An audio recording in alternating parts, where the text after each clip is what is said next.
from this person named Tilts. All right. So they go, so hear me out.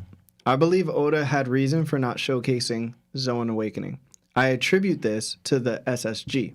Vegapunk's latest discovery, according to Kobe, is feeding inanimate objects devil fruits. As you know, only Zoan fruits can give life to inanimate objects. I believe the SSG is a squad of formidable inanimate objects that were given life via artificial fruits, and I suspect they're all awakened. The Impel Down guards, he said, I suspect that they're all awakened, those artificial, the question before. And then he said, the Impel Down guards may have been the result of Vegapunk experimenting with awakening. It's no coincidence that all artificial fruits in the series are Zoan types. Impel Down is a government facility just like Punk Hazard. Unlike Caesar, Vegapunk can create artificial mythical fruits, and I assume ancient fruits too. Long story short, the SSG could be Zoans plus inanimate objects plus awakening.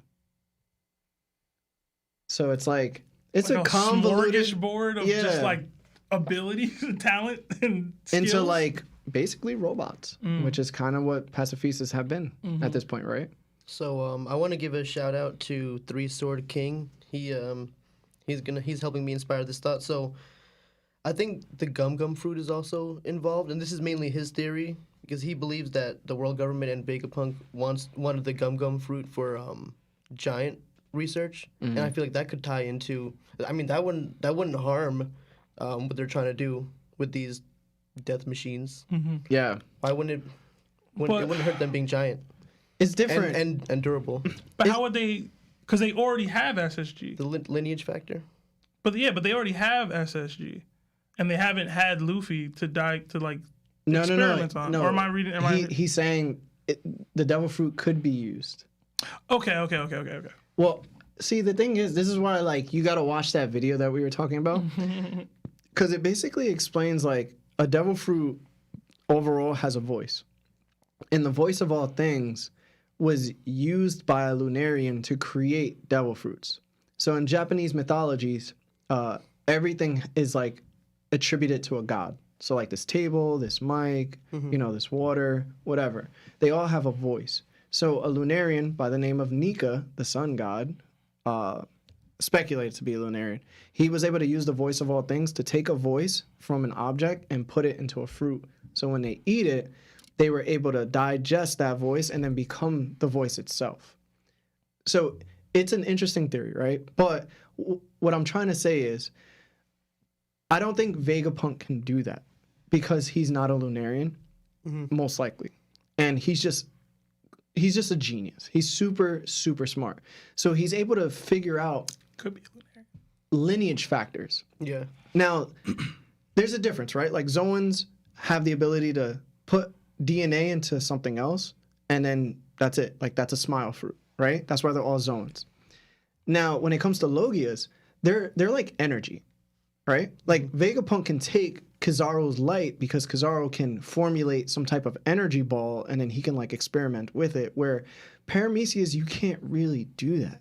You can't really take the power of the Goro Goro no Mi and then implement it into I would say a pacifista and make it where it can shatter things now, because he can't take the voice of all things from the Goro Goro no Mi and put it into a pacifista. He doesn't have that ability. Where, you know what I'm saying? Rubber, he can't. I mean, he could probably do it, rubber, right? Because I was gonna say that the Goro Goro is kind of different from the Gumu Gumu Numi, because he Luffy's body has turned into rubber. I don't think Whitebeard's body turned into an earthquake. Yeah, you know what it is? It's weird because I just feel like anything that Signs can accomplish, Vegapunk can do. But if it comes into terms of what Nico was probably doing, which is considerably just godlike powers or just magic, he's not able to recreate. Which is why we don't see anybody else that's not a Zoan. I like what you said about the Lunarian, Vegapunk being a Lunarian.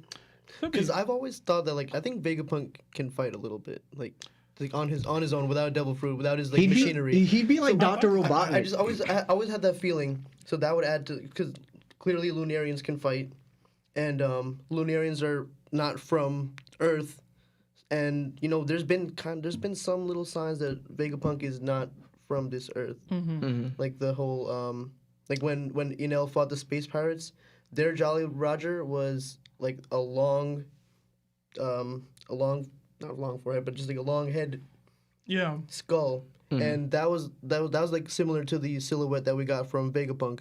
I know you guys don't like silhouettes like I do, but No, there was no silhouette of his head.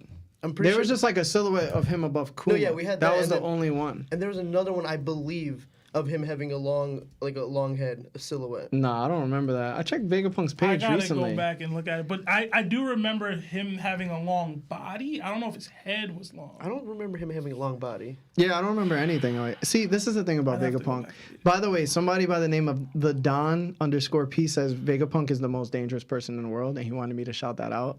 But it just because you said that, like, man, Vegapunk is a modern day ancient weapon himself. Right? He is, and it's scary to And think we about it. barely know anything And we don't know about him. anything about him. Mark, we have any other callers? No. Oh, All right, cool. So do you guys? Yeah. Oh, Sorry if we missed your call, guys. yeah. My bad. If anything, just call again. But yeah, what were you gonna say, Dash? I actually forget. All right, we got 2 minutes left. You wanna say another question? I'm all out. Yeah, I want to give Mr. Vape a shout out with Oh yeah, Vape. so, Much yeah, love, brother. Mr. Vape, please follow that man.